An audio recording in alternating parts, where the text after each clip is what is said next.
The property market has slowed since the government announced tough new cooling measures last Friday. That's according to some housing analysts. And one says COV or cash over valuation for larger HDB resale flats could fall as much as 30%.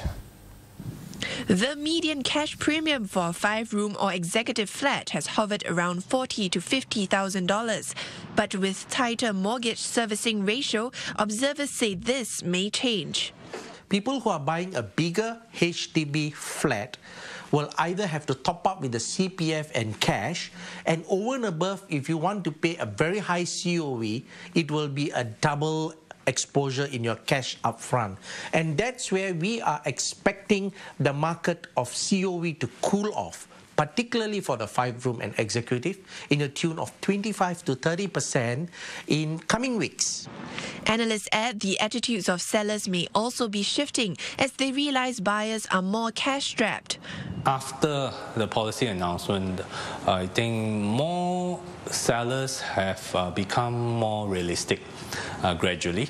And I think where previously they would totally outright reject a buyer, I think any interested buyer who is showing interest in a property, they're prepared to negotiate and consider their offers. But there have been some concerns on the ground.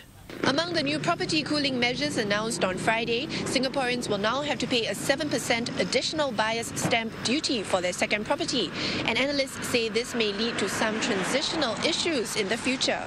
Observers say home buyers may choose to sell off their first property before buying their second property to avoid paying the stamp duty. This poses an interim problem for those currently living in HDB flats. The real concern about ABSD is concerned here is the practical ground constraint of genuine upgraders being left homeless for a short period of time. The concern will be where the sellers of these houses who are upgrading enter into bilateral arrangement of extension so as to facilitate, and all these things are deemed illegal because in the eyes of the HDB. They have to really plan the move to cater in to, for example, if they sell their home, they must request for a longer completion time, so they have got time to complete the sale of the home that they just purchased. So we may see this trend of having longer completion times happening in the market. This would not be an issue for those in the private housing market. Sellers could reach an agreement with their buyer to rent the property until the new unit is ready. Meanwhile, experts say the private home market is likely to be quiet for a while as buyers and developers consider their next moves. The latest series of cooling measures announced on Friday has spurred some property buying to beat Saturday's deadline. For instance, Far East organizations sold just 22 units during the weekend, despite a 5% discount offered on all its projects. That's almost less than half of the 38 units moved on Friday alone. Over the last few months, developers have been offering nominal discounts and vouchers to entice buyers without having to formally lower prices. And with the latest cooling measures, some analysts I spoke to say developers may take the next few weeks and months to assess the market before formulating their next sales strategy. First-time property buyers should be the main targets of developers now. This group is most unaffected by the latest series of cooling measures.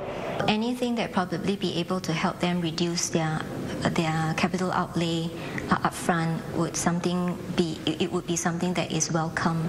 So it depends on what form it comes along from the developer, whether or not it is discount, which I think is probably highly unlikely in the beginning, because I think just like developers as well as buyers, they would want to assess how the market is reacting.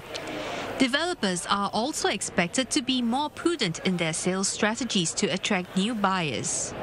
If you try to be overly creative, of course you may invoke the ire of the government, and then they may say no to this different, a more creative way of enticing buyers back, because it's against the spirit of the cooling measures. So I think that developers will still offer the same menu set moving forward. Analysts say upcoming property launches could revive buying interest again. Low borrowing rates and investors looking for safe havens could see more money going into property buying.